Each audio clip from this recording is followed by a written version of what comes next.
believe we. We'll get back on. Yeah. All right, man. Lord willing, nothing else happen. All right, thanks, Austin. Shalom. All right, family, we back. Are we back? Can y'all see and hear us? My goodness, this is crazy. Are we back? Joy Maurice is volume.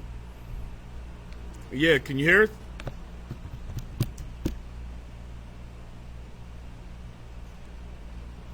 Somebody give me the thumbs up. Or just turn up the volume over there. You able to hear it? You good? Okay. All right. All right. Let's see if we can get through this before we done. Now we down to like 37 minutes, man. Genesis chapter 29, verse 1. Then Jacob went on his journey and came to the land of the east, of the people of the east.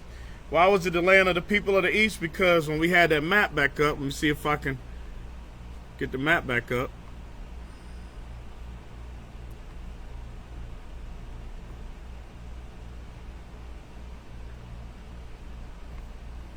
All right, let's get the map back up. Okay. 29:1. Then Jacob went on his journey and came into the land of the people of the east. Well, am I not seeing the I hit the transition? All right. There we go. Okay. So I'm gonna take my mouse again. When you look down here, where I'm scrolling the mouse, that would be in the land of Canaan. So he made his journey. Jacob made his journey up, and he after he went north, he starts to go east to Haran, or Pandan Aram. Okay. If you have no volume, just refresh, because I believe the volume is working. All right, just refresh. All right. All right. So let me get back on it. Verse 2.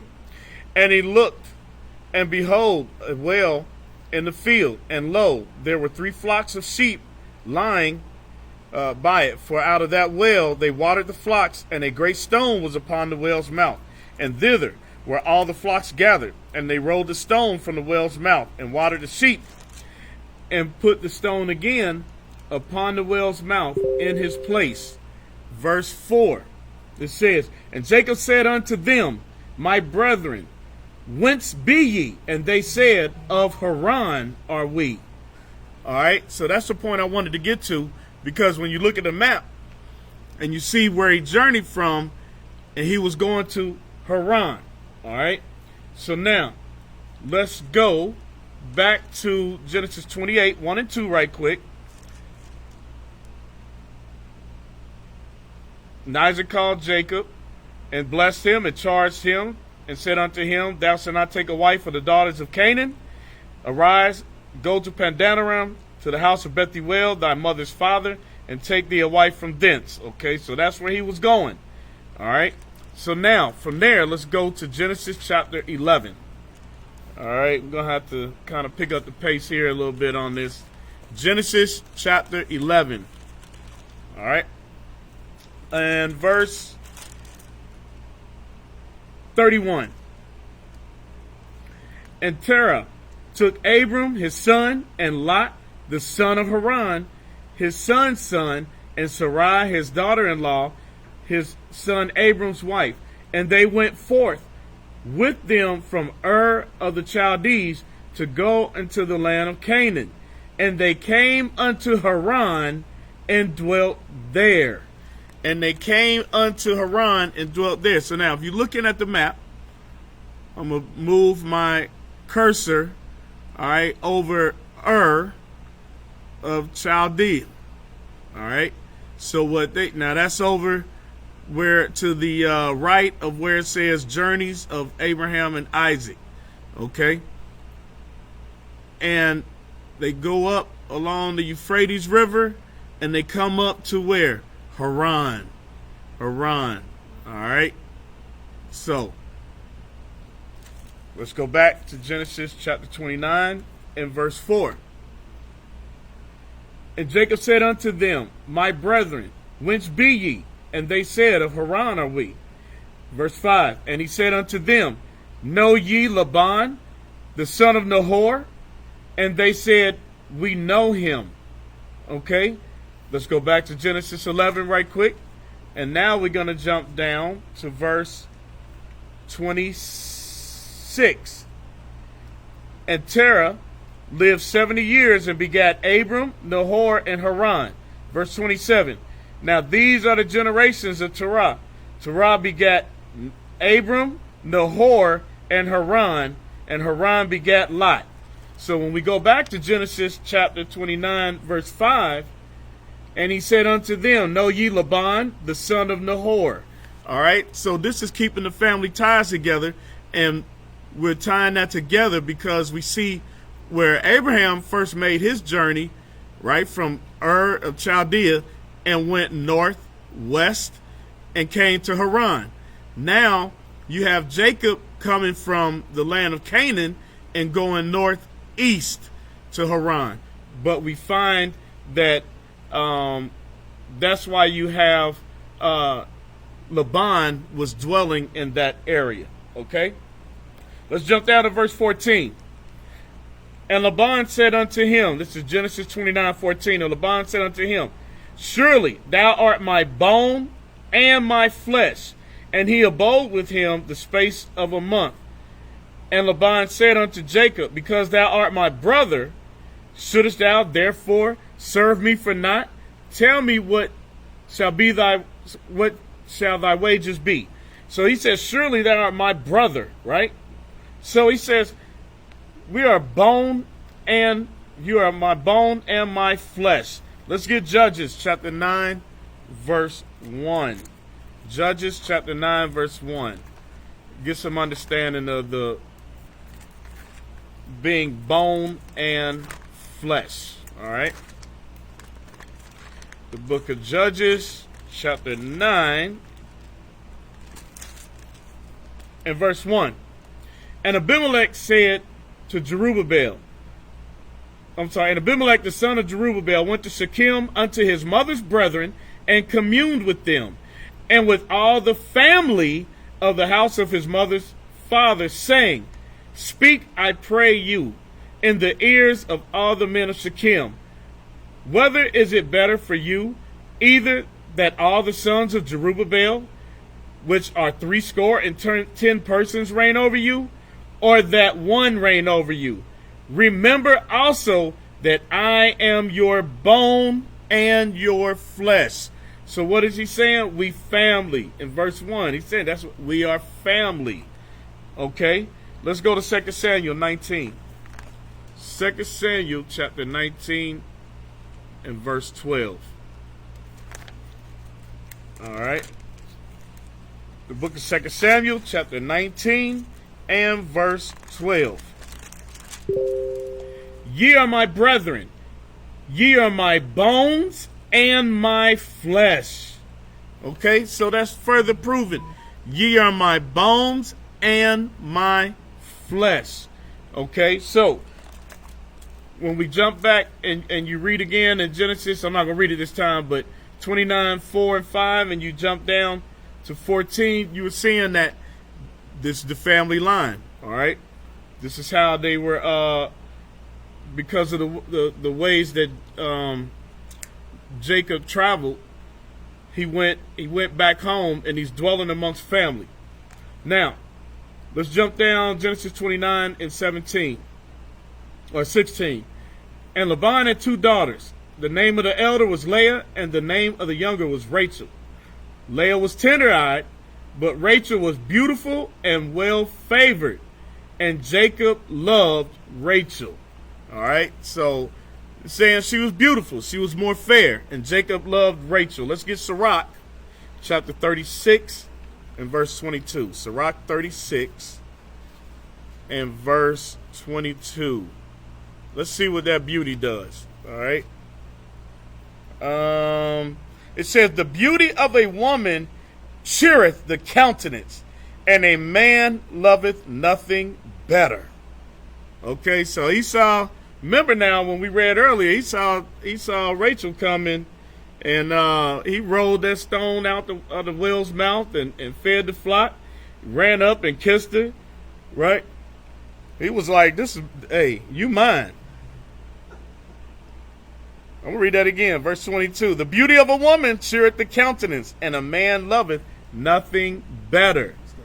All right, let's go to, let me take this map down. Oh, that's it? Yes, sir. Transition. All right, cool.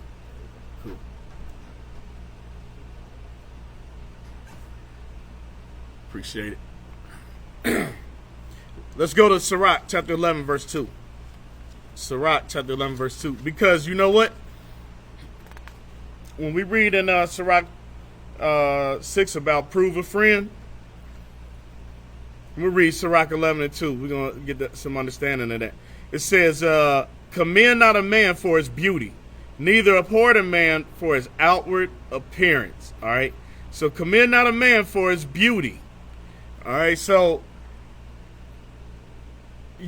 of course you want somebody that you're attracted to. Nobody wants somebody that's unattractive, or at least that they're not attractive to. But don't be hasty to credit somebody based on their looks. All right? They get a lot of people in trouble. They be hasty to credit somebody because they fine. Or like Bishop say in his classes a lot of times, you tall and big feet and all of that. All right? So somebody says, repeat the verse. We were at Sirach, Ecclesiasticus 36 and 22, and now we're at Sirach 11 and 2. All right? So commend not a man for his beauty, neither a poor man for his outward appearance. Hey, Rachel was tender-eyed. And listen, look what the scriptures say about that. Let me jump down to this is Genesis 29 and 30. And he went in also unto Rachel, and he loved also Rachel more than Leah, and served with him yet 7 other years. And when the Lord saw that Leah was hated, okay, the scriptures say the Lord saw that Leah was hated, he opened her womb, but Rachel was barren, because he was showing more favor. He was showing more favor to Rachel.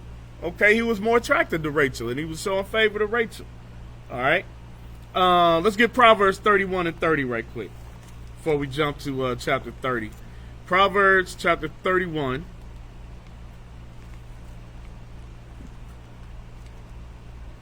Verse 30.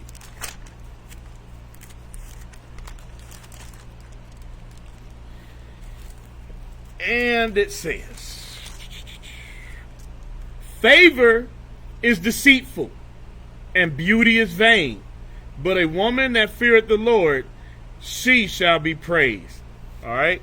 So it says favor is deceitful, and beauty is vain. Okay? Because you ain't going to be fine all your life. You know, Lord willing, you get to reach a good old age. You know, in this time, the scriptures say we get 70 or 80 years by reason of strength. That's in Psalms 90. You know, you ain't going to look the same way at 70 that you did at 20, 25. All right? Now, there are a handful of Judite brothers and sisters that retain a semblance of that youth and beauty into their ages. Don't get it twisted. But most of us, you know, you're going to start gaining some weight, or stuff start sagging. You might get the crow's feet. You know, you're not going to look the same. All right? You like the the crow's feet. I'm going to jump back up to Genesis chapter 29, verse 17 again. Leah was tender-eyed, but Rachel was beautiful and well-favored. And Jacob loved Rachel, and said, I will serve thee 7 years for Rachel, thy younger daughter. And Laban said, it is better that I give her to thee than that I should give her to another man. Abide with me. And Jacob served 7 years for Rachel, Now this how you know how fine she was in Jacob's eyes. Listen to what it say. And Jacob served 7 years for Rachel, but they seemed unto him but a few days. Hey, you know she bad, right? He been serving for 6 months. He got 6.5 years left. He'd be like, yep, couple of days, I'm gonna be over there. You know she is bad, right? Hey, let me get First Ezra. Let me get First Ezra 4. Remember what we read in Proverbs though, about, you know, beauty is vain, favor is deceitful. This is First Ezra chapter 4 and verse 18. Yea, and if men have gathered together gold and silver or any goodly thing, do they not love a woman which is comely in favor and beauty? Letting go all those things, and letting all those things go, they do they not gape, and even with the mouth fix their eyes fast on her? You think he wasn't out there tilling and stuff, and he kept looking over there? Every time she came out to water the flock, you know his eyes was fixed on her. And have not all men more desire unto her than unto silver or gold or any goodly thing whatsoever? A man leaveth his own father that brought him up, and his own country, and cleaveth unto his wife. He sticketh not to spend his life with his wife, and remembereth neither father, nor mother, nor country. By this you must know that women have dominion over you. Now I'm going to jump down to verse 25. Wherefore a man loveth his wife better than father and mother. Yea, many there be that have run out of their wits for a woman, and become servants for their sake. He served 14 years for her because he got deceived. So he served another 7 years. So he became a servant for his wife. 14 years. All right. Let's jump down to chapter 30 and verse 1. And when Rachel saw that she bare Jacob no children, Rachel envied her sister and said unto Jacob, Give me children, or else I die. And Jacob's anger was kindled against Rachel. And he said, Am I in God's stead, who have withheld from thee the fruit of the womb? Because obviously Jacob wasn't having no problem producing babies. All right. But she said, Give me a child, or else I'm gonna die. So they were arguing about that thing. What is that called? Trouble in the flesh. Yes, you reading that in the scriptures with our foremother. Trouble in the flesh. Let's get that in 1 Corinthians 7. All right. Let's get that in 1 Corinthians 7. Because she was jealous. Big sis over here just popping them out. And she can't have one. 1 Corinthians chapter 7, verse 28. But, and if thou marry, thou hast not sinned. And if a virgin marry, she hath not sinned. Nevertheless, such shall have trouble in the flesh, but I spare you. So, when you get married, there's going to be some times. All the times ain't going to be good times, all right? All of it ain't going to be sweet. There's going to be some times y'all going to have some trouble in the flesh. Her trouble in the flesh was because she envied her sister, and she couldn't have she couldn't bear Jacob any children. You know, she's taking it out on Jacob. Like Jacob was the problem. But we know Jacob wasn't the problem, because he was getting everything pregnant. Everything got pregnant but Rachel. All right. Let's jump down to verse 14. And Reuben went in the days of wheat harvest, and found mandrakes in the field, and brought them unto his mother Leah. Then Rachel said unto Leah, Give me, I pray thee, of thy son's mandrakes. And she said unto her, Is it a small matter that thou hast taken my husband? And wouldest thou take away my son's mandrakes also? And Rachel said, Therefore, he shall lie with thee tonight for thy son's mandrakes. And Jacob came out of the field in the evening, and Leah went out to meet him. Look, he coming out the field. She running out there like, Nah, you coming over here tonight. Nope, I already bought you. You over here. So it says, verse 16, and Jacob came out the field in the evening, and Leah went out to meet him and said, thou must come in. Listen what she say. Thou must come in unto me, for surely I have hired thee with my son's mandrakes. And he lay with her that night. And what happened? She bore a son named Issachar. Okay? All right. So, now, I wanted to go into the mandrakes. I had something I wanted to post, but basically, it's a flower, and it's used. Well, there's several uses. Used medicinally, and it's also used basically as an aphrodisiac. Okay, so if you're having problems conceiving, or you having issues in that area, they would use mandrakes. All right, but I'm not gonna really go in it any further than that because of time. I wanted to post a little article on it so that y'all can have some better understanding. If you go and Google it or go to Wikipedia, and just read up on the mandrakes and give you a little understanding of what was going on. All right, verse 22. This is Genesis chapter 30, verse 22. And God remembered Rachel and hearkened unto her and opened her womb. And she conceived and bare a son and said, God hath taken away my reproach. And she called his name Joseph. Now, I ain't saying the mandrakes was the reason she had the baby, because we know it's of the Most High. But it's just coincidence that after she had some mandrakes, now she had a baby. All right? Let's get Psalms chapter 113. Psalms chapter 113, verse 9.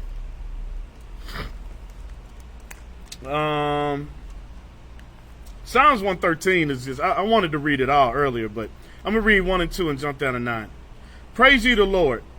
Praise, O ye servants of the Lord. Praise the name of the Lord. Blessed be the name of the Lord from this time forth and forevermore. Verse 9. He maketh the barren woman to keep house and to be a joyful mother of children. Okay, so the Most High don't want to open up the womb. All right, realistically, it wasn't the mandrakes, okay, but the Most High is the one that showed her mercy and opened up her womb. All right. Let's jump down to verse 27. How much time I got? 15 minutes. And Laban said unto him, I pray thee, if I have found favor in thine eyes, tarry, for I have learned by experience that the Lord hath blessed me for thy sake. So Laban understood that with you being in my household, that's why he didn't want to let him go. With you being in my household, I'm increasing. Okay? Verse 28, and he said, appoint me thy wages, and I will give it. And he said unto him, thou knowest how I have served thee, and how thy cattle was with me.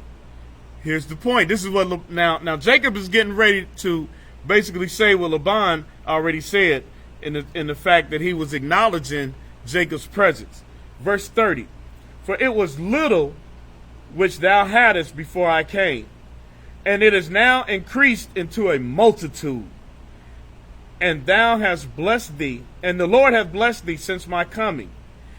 And now, when shall I provide for my own house? And he said, what shall I give thee? And Jacob said, thou shalt not give me anything. Thou shalt not give me anything. If thou wilt do this thing for me, I will again feed and keep thy flock. Now, I want to show y'all something.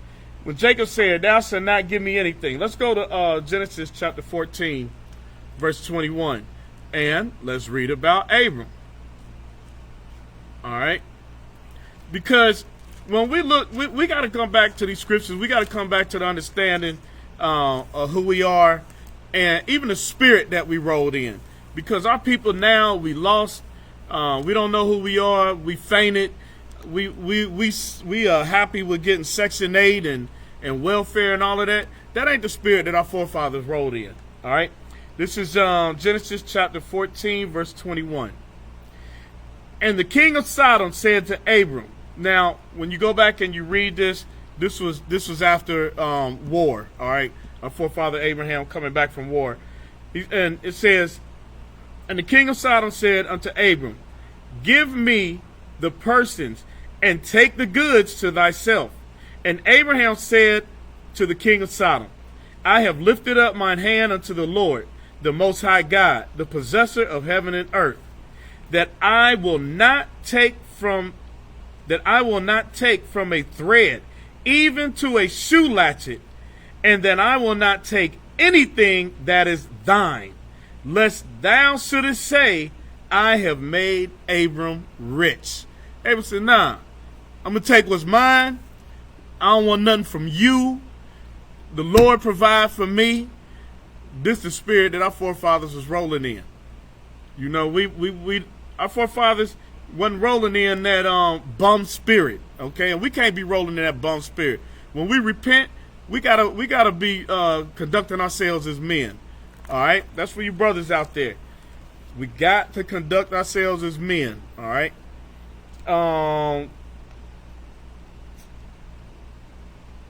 So back to Genesis 31 and 30 and 31. And he said, what shall I give thee? And Jacob said, thou shalt not give me anything. If thou wilt do this thing for me, I will again feed and keep thy flock. Now, I don't have time to read this right now, but that's when it goes into the speckled and the ring straight and spotted cattle and goats, okay? So, let me see. I'm going to try to pull up a picture right quick. I have more, but I'm just gonna pull this one right now so that y'all can see. And again, I apologize. We had some technical difficulties. I don't know what's going on. I'm at the school. I should have stayed home, man. I got good internet at home. I don't know what happened down here, but all praise to the Most High. We got through the reading. I'm just gonna try to hit a couple of more bullet points for you. All right, so this is an example.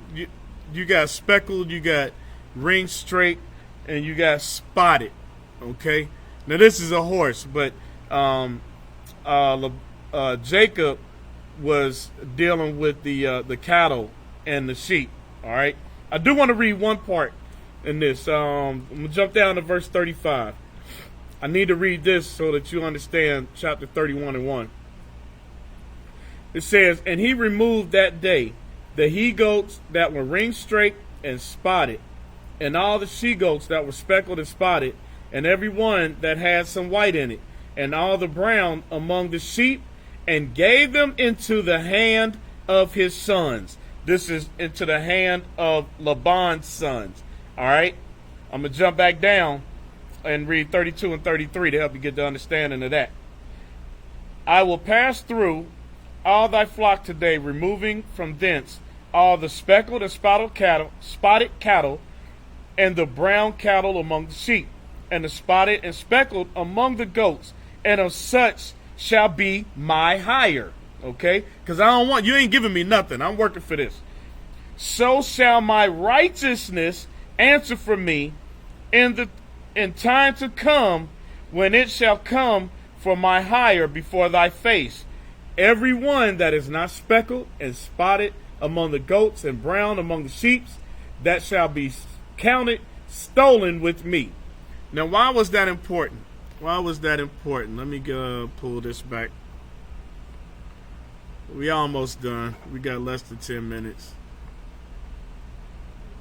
Less than that, but so why did he say that? He said this should be my righteousness. Okay? You're going to judge me on my works. My word is my bond. Because I know y'all going to have something bad to say. And look what happened. Chapter 31, verse 1. And he heard the words. So this is a bullet point in chapter 31. And he heard the words of Laban's son, saying, Jacob hath taken away all that was our father's. You see that? They lying on Jacob. Jacob had taken away all that was our father's, and that which was our father's hath he gotten all this glory. And Jacob beheld the countenance of Laban, and behold, it was not toward him as before. Remember when we read in chapter 30, verse 27, Laban was giving him props like, hey, I know it's because of you that I'm blowing up right now, that I'm getting paid right now, that I got this increase. Now Jacob is like, man, Laban looking at me sideways because of what his sons had said, right? But that's why we read that in Genesis 30, 31, basically 31 down to 35, because he said, nope, this is how I'm going to deal righteously with you. And you're going to know this is my righteousness in the way that I'm dealing with you. So now, Genesis chapter 31, verse 3. And the Lord said unto Jacob, return unto the land of thy fathers and unto thy kindred, and I will be with thee. Okay? Now, let's jump down to verse 17.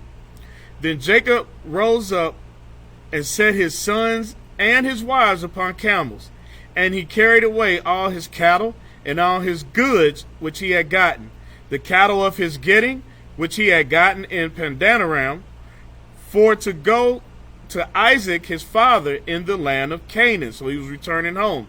And Laban went to shear sheep, and Rachel had stolen the images that were her father's. So remember what we read in Proverbs about that beauty? You know? Yeah. She was fine, but she was a thief. Okay? So that, hey, now to tell y'all something, all right? Now to tell y'all something. We ain't got time to go into that. But I wish I did. Verse 30. And now, though thou wouldest needs be gone, because thou sore longest after thy father's house, yet wherefore hast thou stolen my gods? So now, what is this saying?